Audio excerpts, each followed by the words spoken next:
Hi, and welcome to another episode of Hot Takes with me, the Silver Fox.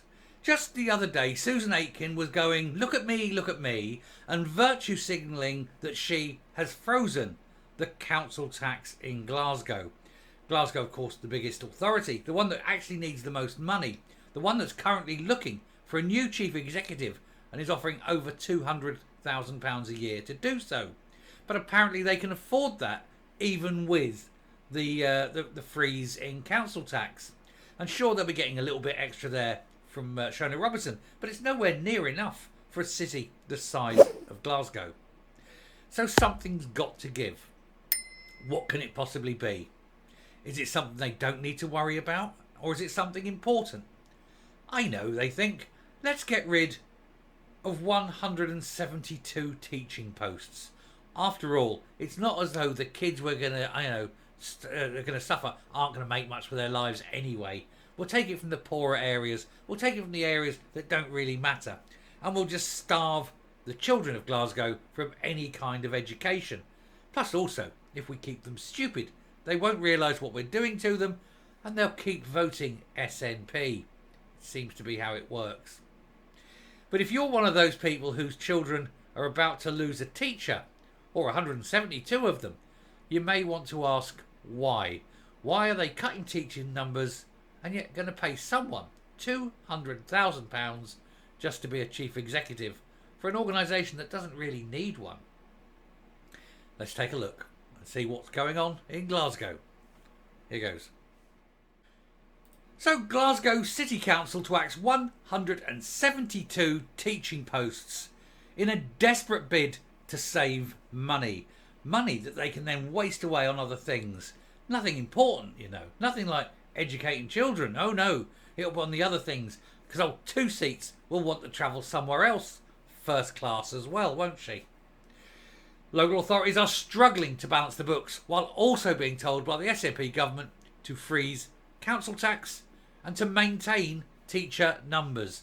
Well, you can't have all of these things. It's a luxury that's well beyond. And so Glasgow has said, tell you what, we'll just cut teachers. After all, what do children matter? Cash-strapped Glasgow City Council is considering cutting 172 teaching posts in a desperate bid to save money. The plans would affect primary and secondary schools and save £27.8 million over 3 years if pushed through. It comes after SNP Education Secretary Jenny Gilruth warned councils she did not want to see a fall in teacher posts.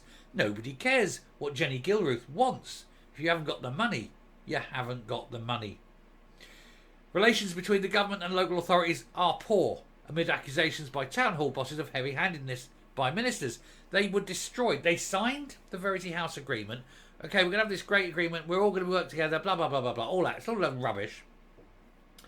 Then almost immediately at the conference, he gets up, the Brains Trust gets up and goes, oh, council tax freeze, because, had nothing else to say. And they've all gone, hang on a minute, what about the Verity House agreement? What about this, let's all sit around the table and discuss these things? You've ripped it up within minutes of signing it.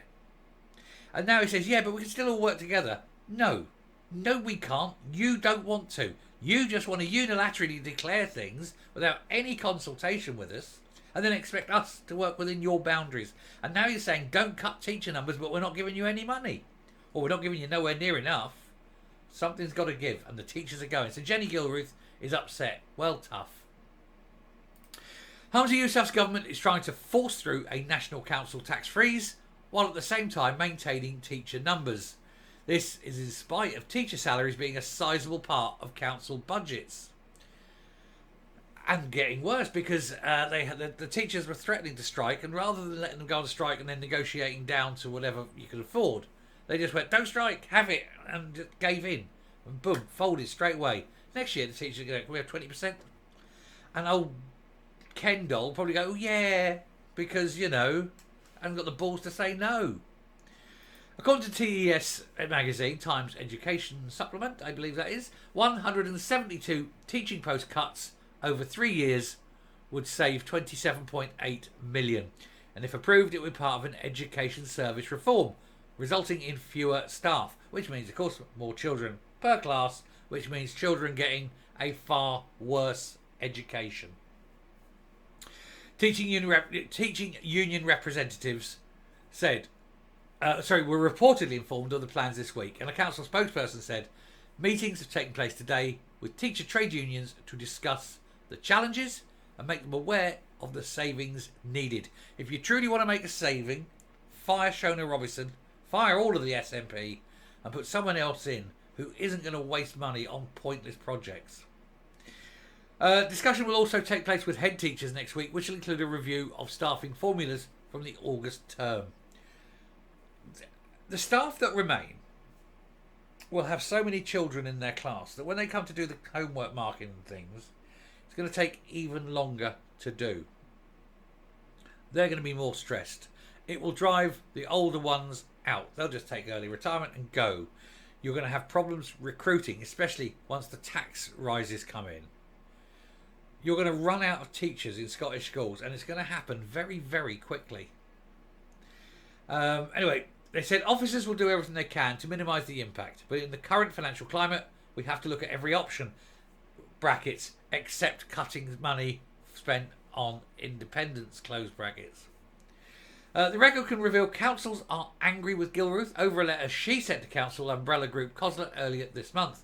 She pointed out to nearly £150 million of funding tied to protecting teacher numbers, but complained the staffing figure had fallen. Not because of that, but it's because people don't want to do the job anymore. It's so unattractive. When you're not getting beaten up in the school, you're stressed to high heaven with the workload, and then you look at your paycheck getting lower because they're taxing you even more. What's the bloody point? She says, I remain extremely disappointed. Well, if I were you, love, I'd be very disappointed. You do have a face on you, don't you? What's the word? Hatchet-faced. Anyway, she said, I remain extremely disappointed by the reduction in teachers this year. It will be more difficult to reach our shared goal to close the poverty-related attainment gap, nor improve outcomes with fewer teachers in the schools. Should have thought of that then, shouldn't you? Before you cut the budgets. Should have thought of that before you raised the taxes. Should have thought of that before you stopped head teachers having the power to throw to problem pupils. I was going to say something else there, but I shall keep it at problem pupils out of schools. It's almost impossible to get them out now. And so these teachers going, well, I'm not working with him. I can't have him in the class, but the head teacher's like, I'm powerless. So the teacher quits. That's what's happening. She said specific funding next year would be conditional on councils agreeing to, at the outset, to maintain numbers. They can't guarantee that. They can't guarantee anything. The money you'll keep giving them is shrinking all the time. Bills are going up. They can't guarantee this.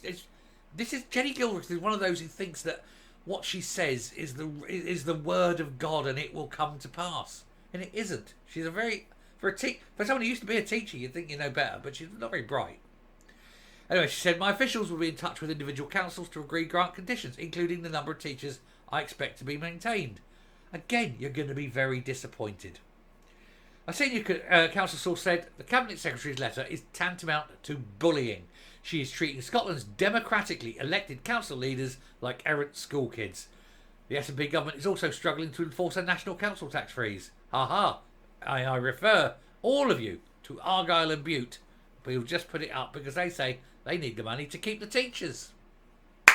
That's what should have happened. But Susan Aitkin, she sits there going, oh, look at me. As long as I've got enough for Greg, as she wobbles in like Jabba the Hutt, sits there at the council meetings, like that, and says, cut the teachers, and wobbles out home, you know, like a giant wobbly turd. Out she goes. And destroys careers, destroys children's futures. And for what? So she can look good in the eyes of Humza Yousaf, a man who won't be there in a few months. Dearie me. Coming up. Do you know that in High Wycombe in Buckinghamshire, when a new mayor takes over, they weigh them. They weigh the mayor. And at the end of the year, they weigh the mayor again. And if the mayor has gone up in weight, they shout, and some more. The town crier comes out and shouts, and some more. And if the mayor hasn't gone up in weight, they shout, and no more. And the principle, this has been going on since the 1600s. This is an old tradition. And what it is, it's to show that the mayor hasn't got fat over the year. In other words, he hasn't sort of grown and eaten off the backs of the people.